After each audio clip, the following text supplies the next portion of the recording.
Bloomberg Audio Studios. Podcasts, radio, news.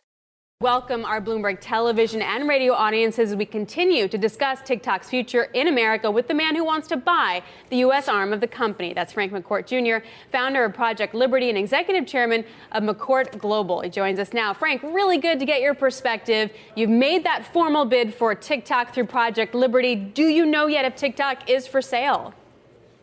Well, no, we're about to find out. And let's do a quick flyover here. Where are we? So the Supreme Court ruled 9-0 that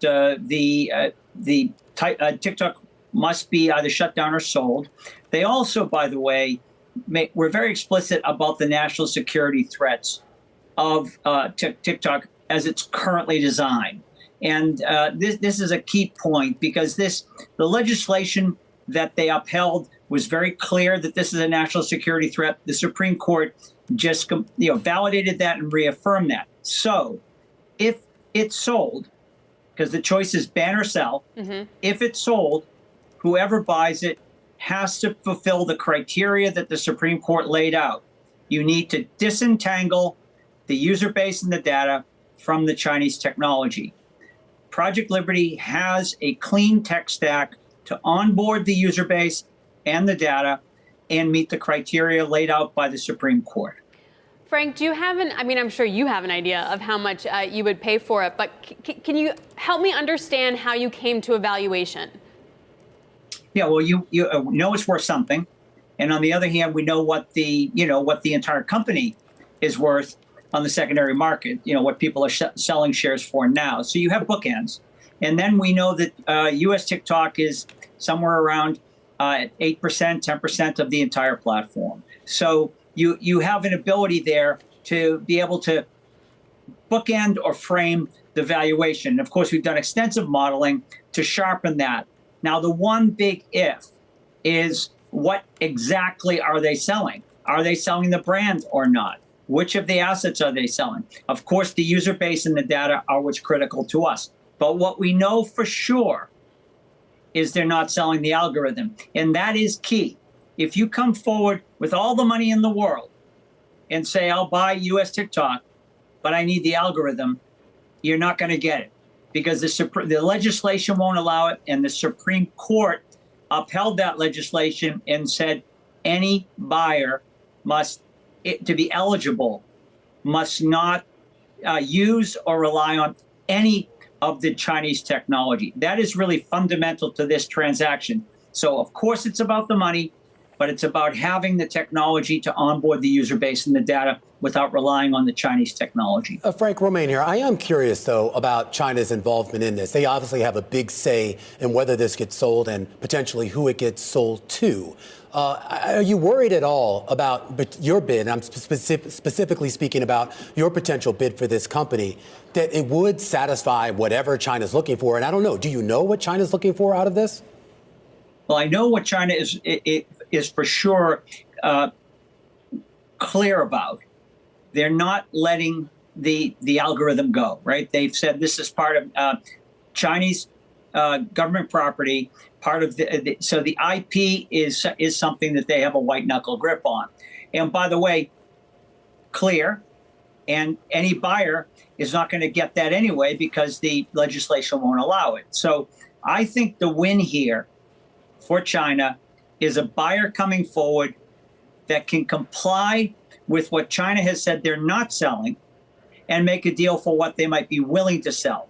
And Romain will know shortly whether or not ByteDance is going to change their mind now that they've exhausted their legal remedies. And I've said from the beginning that the government would win the case, the legislation would be upheld, and when that happened, U.S. TikTok would be for sale without the algorithm. So let's see. We now know that the first of those is correct, that the Supreme Court has upheld the government's position, and we'll now see if ByteDance changes its mind and wants to enter into conversations about a deal. Why not? why not sell it for something rather than get nothing and just shut it down? So, Frank, in terms of trying to put a value on this, and I know it's going to take some time to hear from those folks before you can put a true value, do you worry at all about potential attrition of users? That with all this talk about a ban, there's been a lot of anecdotal evidence of users, power users, migrating to other social media platforms in anticipation of a ban. Does that worry you at all that you might be left with an asset that has just seen too many people flee?